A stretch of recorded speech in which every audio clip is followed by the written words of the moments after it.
Great to speak with you. All right. Hello.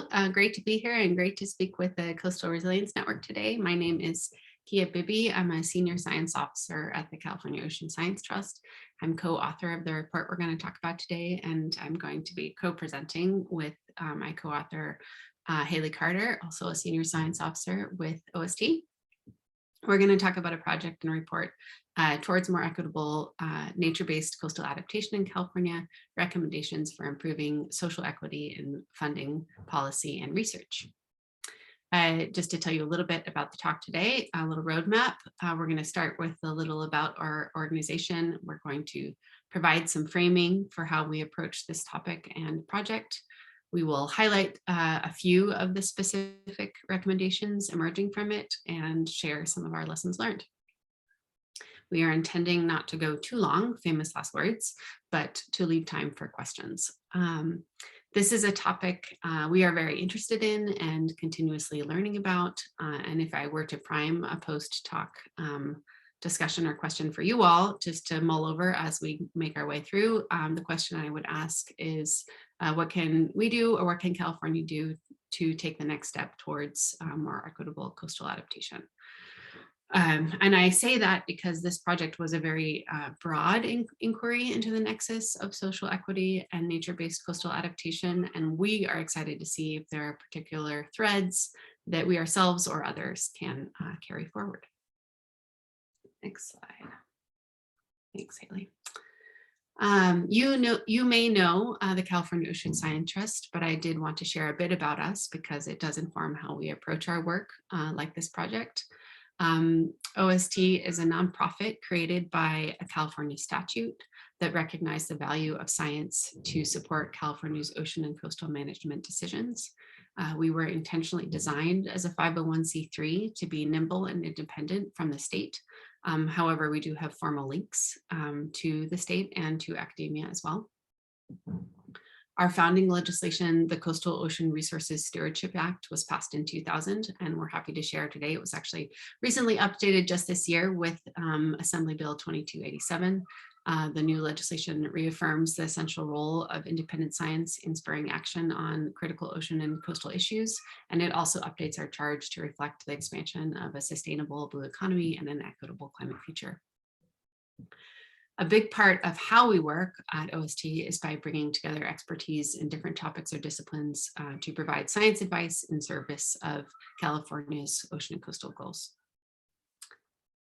Our work has 4 core functions. We deliver pragmatic science advice or policy guidance documents, often in the form of documents to inform state agency policy decisions.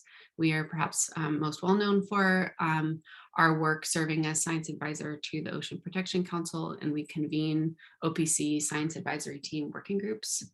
But we also provide advice to California lawmakers and the California legislature. Our founding legislation also gives us a mandate to support graduate education. And lastly, we bring together people and resources to develop science solutions for the state. The project we're going to talk about today, in fact, connects to all 4 of these functions. A couple of other things I will say about OST before we get into the project. Our portfolio of issues does change in response to state needs, and in particular, the issues where science can be helpful in illuminating a path forward. And also as staff, we are generalists. We work across many ocean and coastal topics. We are experts in boundary spanning work, but not necessarily experts in particular topics, which is why we collaborate with people who are. And that is the perfect segue into talking about the process for this project and who we worked with. Great, thanks, Kia. And so the report we're going to be talking about today, you can find on our website. So Kia, if you want to drop a link in the chat at some point, it was released earlier this year and features 9 science-based policy recommendations and 7 research needs. We're going to cover a subset of those today.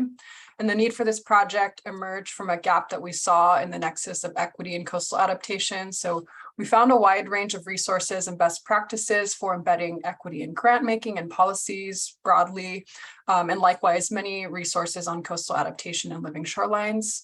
However, we did see a gap in the understanding of social equity outcomes across the broad range of coastal adaptation responses, sort of on the green to gray spectrum. And there is a lot of growing interest in nature-based climate solutions, and we saw an opportunity to inform investments in approaches that emphasize not only the more traditional ecological and physical outcomes of projects, but also advance social equity. Excuse me. Our primary audience for this report was the California legislature through our Legislative Science Services program, as Kia highlighted. And we continue to see opportunities to inform investments in equity and nature-based coastal adaptation in the next upcoming legislative session. And we also have recommendations in the report for public and private funders, policymakers, researchers, and practitioners, so a little bit for everyone. This effort was informed by a really amazing panel of scientists, interdisciplinary team focused on coastal wetland ecology, restoration and living shorelines, economics, anthropology, coastal adaptation, Native American studies, coastal policy. Members participated with us in a series of individual and group meetings with our staff throughout the development of the report. And we also wanted to specifically thank Marilyn Lotta from the Coastal Conservancy and Dr. Chuck Striplin, Tribal Advisor to the Fish and Game Commission, for their advisory role throughout. And then thank you also to Honda Marine Science Foundation for funding this project. And then we also vetted the recommendations with a range of thought leaders across California via a series of compensated interviews. And so just to orient you to some key resources before we jump into the recommendations, check out our website. And in addition to the full report, we have a succinct 2-page policy brief summary, sort of executive summary with key takeaways.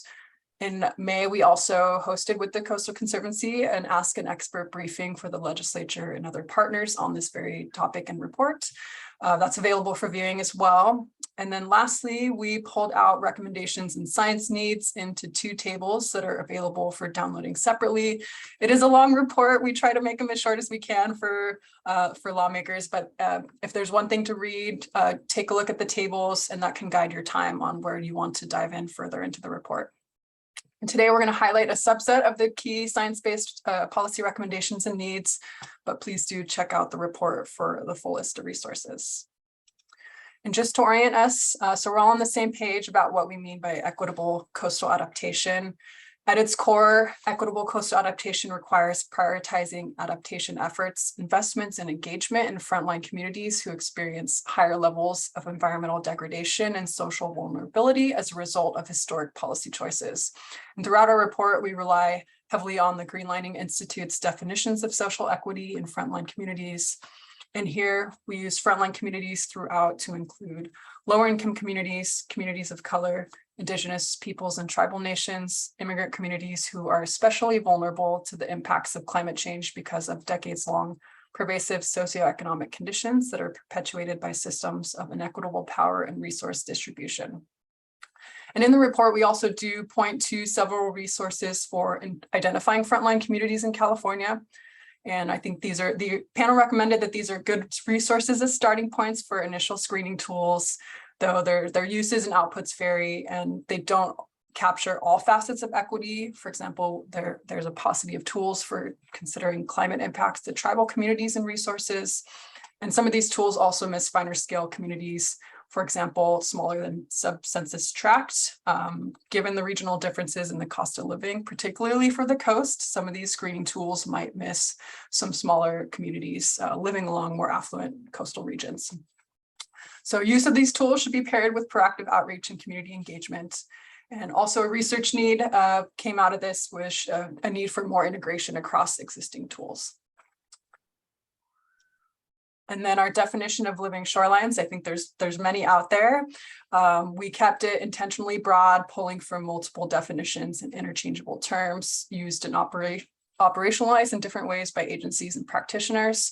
So you may hear us use nature-based coastal adaptation, nature-based shoreline management, nature-based solutions, green infrastructure. And while living shorelines, some definitions don't include non-sheltered shorelines facing the open ocean. We took a more expansive approach to encompass and also encompassing a range of hybrid approaches that combine green and gray. And for our landscape assessment, we'll talk about in a second, we focus specifically on 4 common approaches in California: coastal salt marshes, habitat reefs, horizontal habitat levees, and coastal dunes. So I'll just jump in to one of our tables, and I know it's probably pretty small, so take a look at the full report for the full table. It's spread across 2 slides here. But as part of this effort, we did a rapid assessment of scientific literature for the primary living shoreline types I mentioned previously. Our goal here was to visually depict the range of living shoreline benefits, examine available evidence for each of these benefits, and identify potential gaps. And to orient you to this key here, the green boxes showcase strong support from the literature. So there's several papers available for support. Yellow is moderate support. Orange is negative support or not associated with that project type. Gray, we saw no evidence available, so that would be a data gap. Dots, the circles, would be evidence found specifically in California. The squares are evidence based on personal communication with tribal members. Triangles are projects underway, so the projects that are currently happening now. Flags, so the flags in the high potential equity impact column would be high potential equity considerations of that benefit, either positive or negative, based on an expert judgment process with our panelists. A red flag highlights places where anti-displacement strategies may be needed to avoid negative outcomes. So as an example, I guess I'll switch to the other one. Increased property values under economic benefits category, that could be seen as a positive benefit, increasing property values based on projects, but it can also lead to displacement unless displacement avoidance measures are established. So something to flag there. We also recognize that living shorelines are not likely to be resilient to or provide benefits across all scenarios or conditions. So this rapid assessment didn't take into account different sea level rise conditions or storm surge or anything. The first slide here, I'll go back, includes many of the more traditional ecological and physical benefits of projects, more traditionally studied. So there's more data available for these benefits, water quality, physical protections. And then with our assessment, we wanted to expand out and explore societal benefits, more of a human dimensions component, health, recreation, culture, community, education, economic benefits, public access. And a takeaway here is that we have, while there is some evidence available, we do have less evidence for some of the more human dimensions benefits of living shoreline projects. So definitely a data gap there. Another figure from the report I will share here. The panel contributed to this conceptual framework for showcasing ways to simultaneously advance social equity and living shoreline character together as co-equal goals. So again, apologies for the tiny text, but this example framework is designed to support conversations around moving projects towards more increasing social equity and enhancing ecological, physical, and other environmental processes.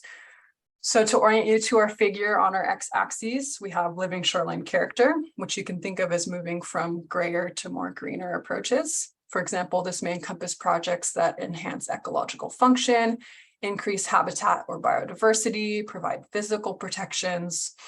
And on our y-axis, we have shoreline equity, moving from less to more equitable. More equitable projects may include projects that are designed and executed in partnership with local communities and tribes that include a participatory process or co-development model that assess or mitigate for potential gentrification risks and that monitor social metrics. The panel thought this was a useful framework for thinking through ways to move projects along both axes where possible. There's always going to be trade-offs, and equity is dependent on the local context, and nature-based approaches, for example, may not be feasible or the most desired shoreline management approach for every community.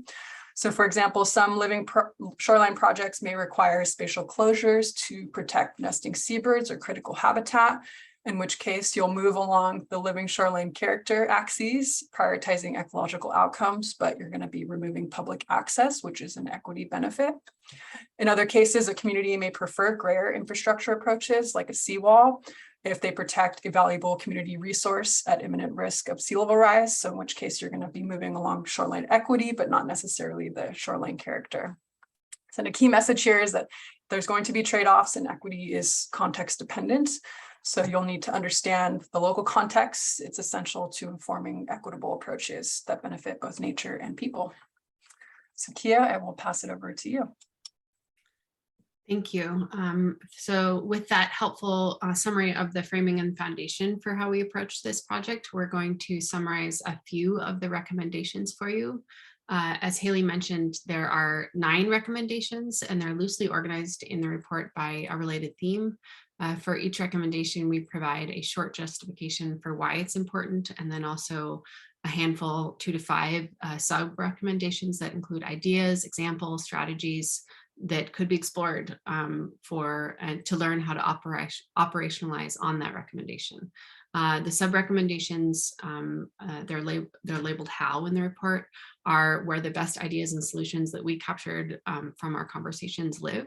So I just want to flag that I believe that's an important piece of this report. And we don't have time today to cover each recommendation for you. It was actually quite difficult to choose which ones to cover, but we're going to highlight recommendations that fall under these themes on the slide here: access, traditional knowledge, displacement avoidance, and education and workforce development. We are not covering recommendations on, for example, elevating community values, planning for community engagement, defining equity for the local context, evaluating with metrics, and investing in pilot projects. Those are all very important, and we'd be happy to speak with anyone afterwards on those topics as they are interconnected. The theme of the first recommendation is access and stewardship. The full recommendation is to prioritize projects that improve public access and stewardship by historically excluded frontline communities and tribes in California. As you know, access to California's public coastline was and continues to be disproportionately distributed along racial and economic lines. So incorporating and prioritizing access and ownership elements into nature-based coastal adaptation where it's possible may be the way to provide the most direct benefits to nearby communities. It also aligns with the state's designation of the coast as a public trust resource, acknowledging, of course, as Haley mentioned, that trade-offs do exist. So what are some strategies for doing this? Prioritize projects that improve public access features in policy, in funding, and in permitting. For example, pair living shoreline investments with culturally competent infrastructure, accessible infrastructure, improvements like walkways, parking, crosswalks, or features that are inviting to families. There's a need for, we heard a need for an assessment of barriers to tribal use and access to coastal spaces for ceremony, gathering, and subsistence. We heard that for both federally recognized and for federally unrecognized tribes.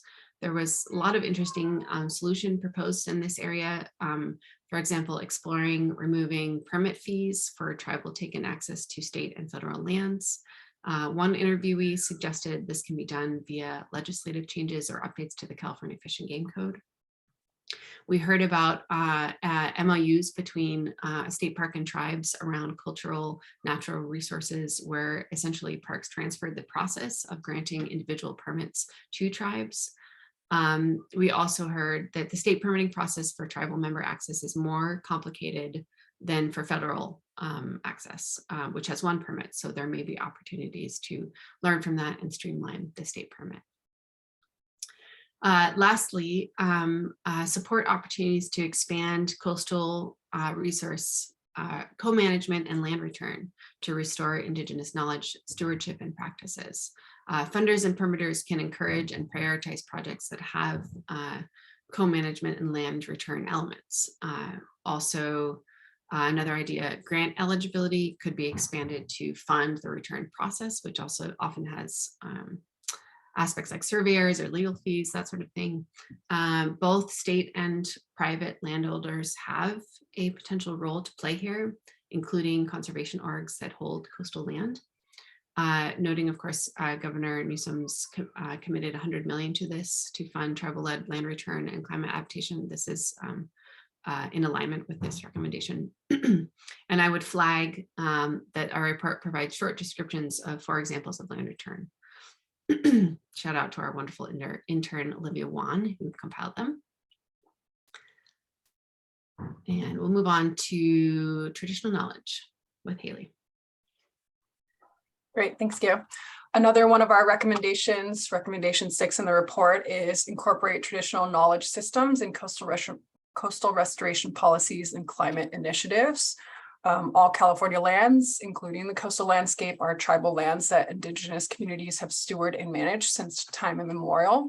Tribes have a long history of coastal management and relationships with marine species in California for subsistence and other cultural practices, and thus they should be integral to decisions about how to safeguard and restore the coastline.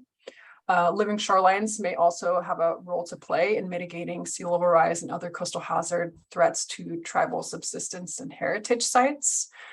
Sub recommendations that came out here were increasing funding for tribal-led coastal restoration and adaptation efforts. And the key here, we heard, is really putting tribal interests at the forefront by directly funding tribes to lead adaptation work. A model that was brought up was increasing funding flexibility to allow for sub-granting, so granting to tribes and allowing them to select projects and fund projects that directly reflect their priorities and needs. And an example that came up here of a tribal-led effort includes recent Ocean Protection Council funding to the Wiyot tribe to begin identifying and prioritizing cultural and natural resources within their ancestral lands and waters that are vulnerable to sea level rise. So we look forward to tracking that effort. Another idea is convening collaborative discussions with tribes around opportunities to incorporate traditional knowledge systems in restoration and climate policies. This includes discussions with tribes related to traditional management practices and restoration. For example, what are we restoring to? With tribal partnerships, it's important to support biocultural sovereignty and be careful to avoid exploitation of tribes for their knowledge. Efforts should seek to benefit tribes directly, either formal tribal engagement or consultation where appropriate, or other avenues are including tribal peoples, Native American studies scholars, elders, culture holders, and tribal organizations in project planning and implementation. And we heard from one of our Native American scholars was that consultation is not collaboration. So bringing a fully fledged project to tribes is not a collaborative process. I'm sort of prescribing outcomes for them. So engage with folks early and often. We also have a science need around this recommendation focused on how can histories of land usage and historical conditions shape future coastal adaptation efforts. So I will pass it back to you, Kia. Great. Another recommendation we wanted to highlight is to evaluate gentrification risk of projects and incorporate displacement avoidance strategies where appropriate. Gentrification risk came up several times in our discussions with experts, especially with the increased attention in the state on nature-based solutions with 30 by 30. Obviously, it's well established that public investments in green space provisioning and shoreline improvement can exacerbate gentrification by increasing property values. It's also worth noting that the living shorelines experts we spoke with believe that the small scale of existing living shoreline investments suggested that the risk is actually small at present. In fact, this was a research gap that's identified. We need to better understand the gentrification risk that is associated with nature-based solutions on the coast. But there was widespread agreement across our discussions that there's a need to get in front of this risk before it becomes a problem.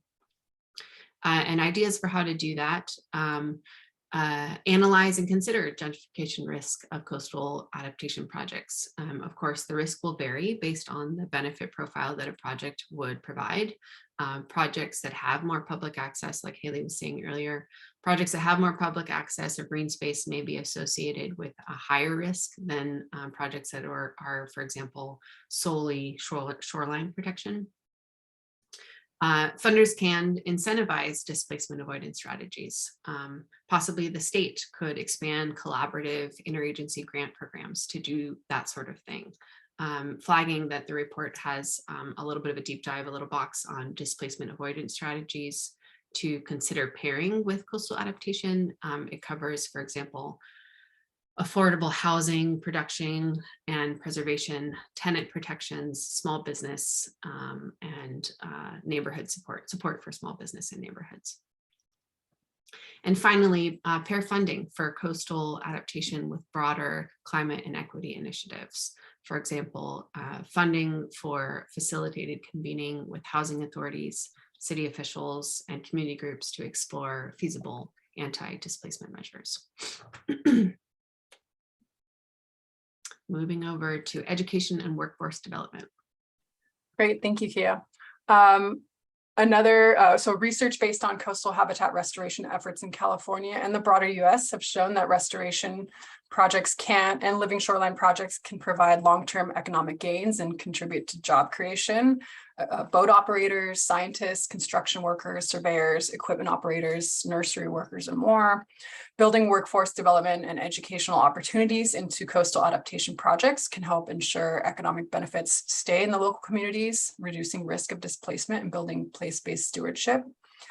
In addition, projects can support workforce transitions where possible, for example, from climate vulnerable agriculture work to coastal adaptation and restoration.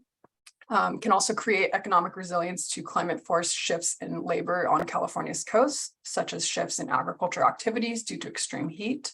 Some ideas that came up here are incorporated paid educational internship opportunities into work plans for living shoreline and coastal adaptation work, partnering with local community colleges and universities, career centers to recruit for these positions. Projects should aim to hire diverse candidates with local expertise and prioritize contracts with local minority-owned, community-based businesses and organizations and tribal natural resource departments. Incorporating living shoreline maintenance and monitoring into all levels of education curriculum and school programs, ensuring curriculum emphasizes historic and present-day Indigenous coastal management practices and stewardship. Participatory research projects were mentioned as a good model here. For example, the West Oakland Environmental Indicators projects. These provide opportunities for advancing science training and also building other technical skills within local communities. The panel also highlighted a research need here, that there is a need for more analyses of the potential for workforce development within coastal adaptation and resilience planning efforts in California. And we have a couple research questions around that in the full report. So I will turn it back to you, Kia, for some of our lessons learned from this project. The thing I want to talk about here, there's a lot of learning in this project, and it's no surprise. We started this project in pandemic year 2. So we found that everyone, including the academic experts we worked with, but especially community leaders and tribal members and environmental justice experts, were over capacity with requests to engage in projects like these. So we had to adjust our process several times to accommodate this. So definitely moving forward for us, we will look to always build in and maintain flexibility in our projects so that we have the time and the ability to adjust our schedules to do that critical outreach and relationship building. And then also compensation. We found offering compensation for experts' time helped, and offering at a competitive rate. I'm happy to talk more about that if there's interest. Haley, did you want to talk a little bit about not being prescriptive? Oh yeah, sorry, I skipped ahead. One of the things, we started the focus of this project with living shorelines, and in our discussions with panel members and others, narrowly focusing on being prescriptive of our approach at the outset could intentionally lead to greater barriers or requirements for living shorelines projects compared with other coastal adaptation approaches. So we didn't want our messaging specifically to the legislature to say living shoreline projects are inequitable at the outset, and suddenly more requirements, more monitoring, more sort of challenges that may come with the implementation of those projects. So we didn't want to say, sort of unintentionally lead to greater barriers for living shoreline projects. We also didn't want to prescribe approaches for communities, not with communities. So coming to a community and saying living shorelines are the right approach for this community is the wrong way to go about it. And then they may not also be the most equitable approach in some cases. So we expanded this scope to be broader coastal adaptation. Many of these can apply to broader categories of coastal adaptation and shoreline management.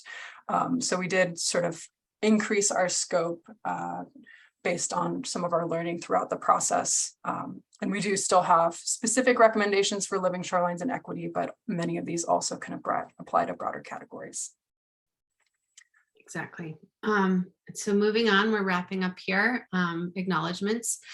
There are many people who contributed to this, and wonderful interns, state partners, thought leaders, and other experts. This report would not exist without them. So we are very grateful, and we really appreciate everyone's thoughtfulness and time.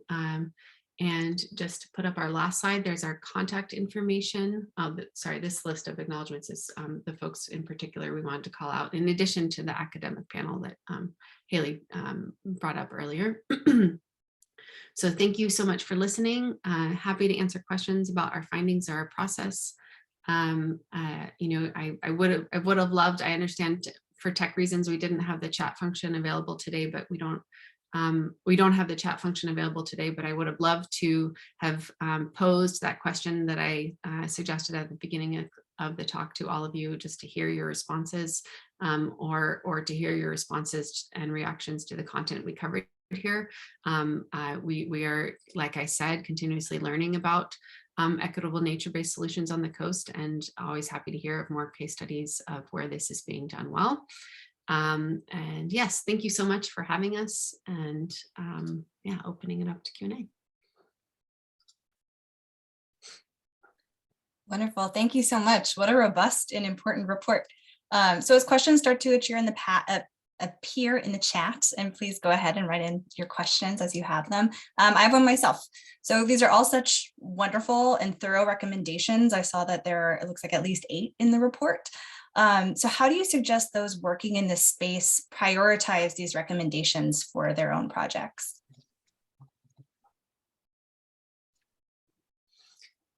I'll take a first stab at that.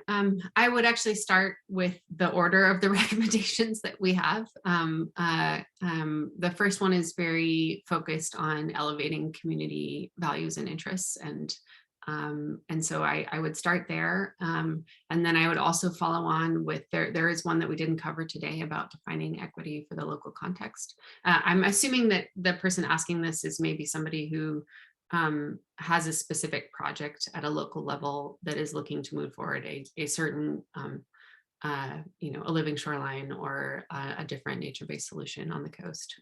So I think defining equity for that specific context is probably where I would start.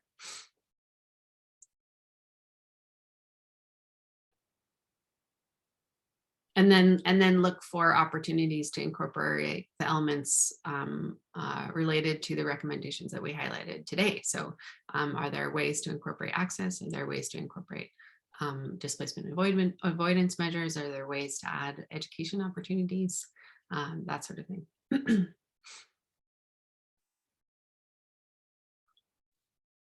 All right, here's a question we have in the chat.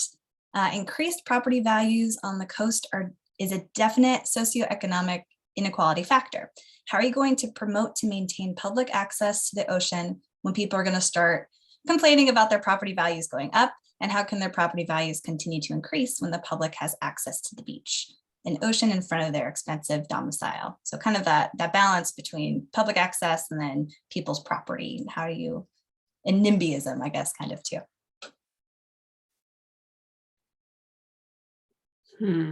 That is a good question. I actually can't see the question. Could you? Oh, it's in the Q&A area. Oh, yeah.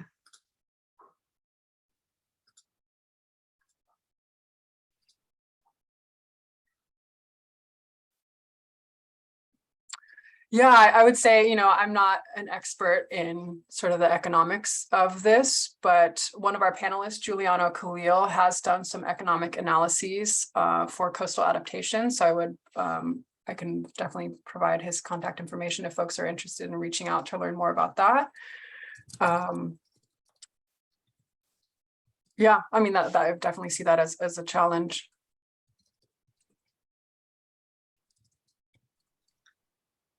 Yeah, I think it's definitely, I mean, the coast obviously has higher property values than the rest of California, and that's a problem.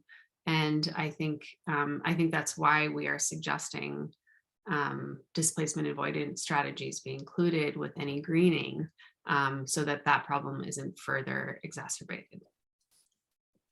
And another gap we saw in some of the screening tools I think I mentioned is, you know, frontline community screening tools along the coast. I live in Santa Cruz, and then there are smaller communities that don't pop up on those screening tools. And so that is definitely a gap for improving sort of the smaller sub-census tract screening tools for sure. Mhm.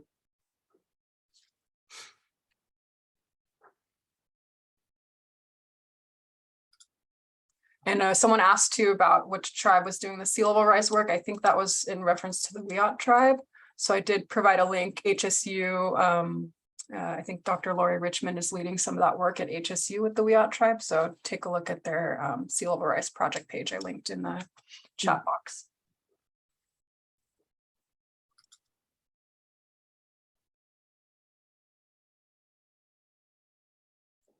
I'll ask another question since we have a couple minutes.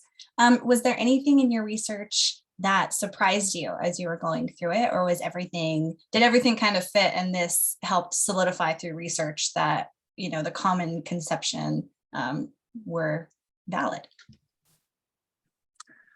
One thing that came up for me, one of the beach projects, I think one of the beach living shoreline projects, dune projects, said that, you know, they did notice increased human, you know, traffic and use after the project implementation, but didn't actually monitor any human dimensions or sort of human uses of those habitats. So I think that was surprising to me that some of the basic human use data wasn't being collected as part of some of the projects. Definitely a need for sort of monitoring for human social metrics within. Yeah, for social change. Yeah. And that is in the recommendation too around that. There's a recommendation around how do you evaluate outcomes, and increasing the evaluation of human dimension outcomes is a need for sure. You know, to be honest, I think I picked the four, or we picked the four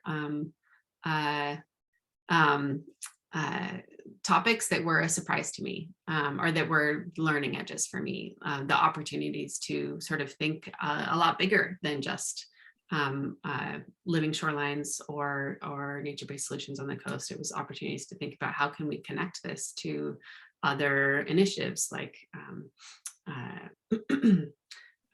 public access or like traditional knowledge and that sort of thing. I think there was a lot of exciting and fruitful ideas in the conversations that we had, that I think are and threads worth pulling on. I guess another thing that helped me sort of reframe the issue is, you know, we're asked the living shorelines, there's still a lot of unknowns about where they're feasible, where they're likely to work sort of on the ecological and physical perspective. But sort of if, you know, so the research question would be, what are the conditions under which living shoreline projects are ecologically and physically feasible shoreline management approaches in California? But the equity lens of that would be asking, what are the frontline communities along or near California shoreline and the nature of shoreline management challenges in them, and what would increase their capacity for pursuing nature-based approaches? So sort of starting with the communities and exploring what approaches they see as being valuable for their community, not necessarily starting with where can living shorelines be appropriate across the state. Those two are both needed. We saw those both as research needs. But sort of, yeah, the equity lens is asking what's appropriate for this community, not necessarily starting with the living shoreline approach and being prescriptive. Yeah, I really like that. That kind of goes along with that. We have a question. Were any of the beach projects able to identify and measure use by the frontline communities and succeed in engaging with them? We didn't do a deep analysis on any one individual project. So we did consolidate examples of living shoreline approaches and projects in California. So we have a summary table in Appendix A of the projects that we were aware of. So yeah, we didn't do a deep analysis on the coastal dunes project specifically. I don't know, Kia, if you would add anything to that. Yeah, we didn't. There were some interesting discussions around whether coastal dune beach projects were considered living shoreline projects. So, you know, we made a case to say not just beach nourishment would not sort of fall within the living shoreline approach. There needs to be sort of a restoration of a dune habitat. Yeah, that was an interesting discussion. Do dunes and beaches fall within living shorelines? I think, yeah, maybe the jury's still out on that one. Yeah, I'm trying to think, Jack, if I could think of an example. I'm sure that there is one out there, but I don't know that we came across one in our conversations. And thank you, Erin, for the comment. All right, we got some questions pouring in. With increased access to coastal areas, will we see impacts on resources? And is this a concern for tribes and gathering areas, or tribes in their gathering areas? Yes, absolutely. And Haley will probably be able to answer this better than I can, but that was identified as one of the research needs. We didn't really get in today. There's a list of research needs as well. And this was one of them. What is the risk from sea level rise to cultural resources and heritage sites and natural resources that are important to tribe?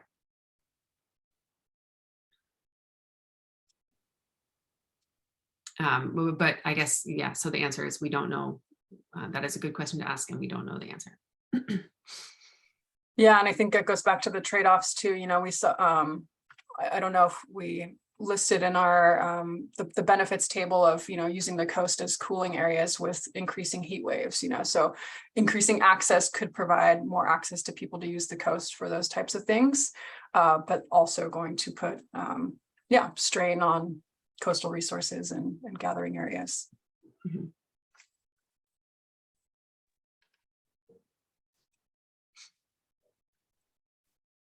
All right, and we have another question about unequal funding, with lots of money going to richer communities and no money going to, or little money going to low-income communities. So how is this inequality to be addressed? Yeah, that's great, Catherine. I think, you know, that is actually part of the reason we did this project.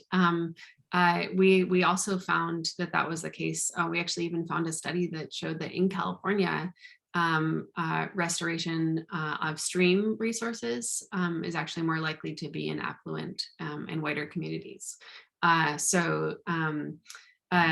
That was one of the justifications for wanting to pick up this thread and to do this work. And that, along with the fact that we have, you know, seen a lot of discussion about, you know, in particular the state's 30 by 30 efforts, a discussion about the nexus of nature-based solutions and equity, but we hadn't yet seen anyone really pick up the thread with a particular lens on the coast. And so that was the other reason that we thought that this should be done. Yeah, and one thing I would add to that, we have a research need in the report. You know, has anyone done an analysis of historic and current distribution of state, federal, local, and private coastal adaptation funding? Where has that gone in communities? I think that would be super insightful and could be a nice research project to do that analysis, because I don't think anyone has.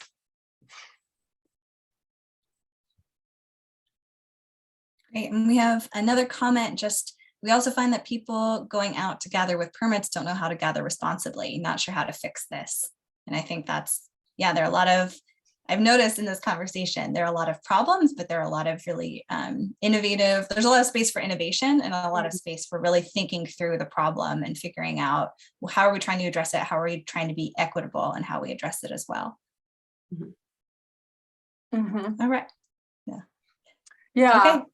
I guess I would just say that on the gathering permit, you know, I think Kia had mentioned the state parks MOU to partner with tribes to help or to support with or co-manage the permitting process. So I think there could be pilot studies or pilot projects or short-term trials of evaluating different options like that and sort of analyzing the efficacy of various approaches like that. So.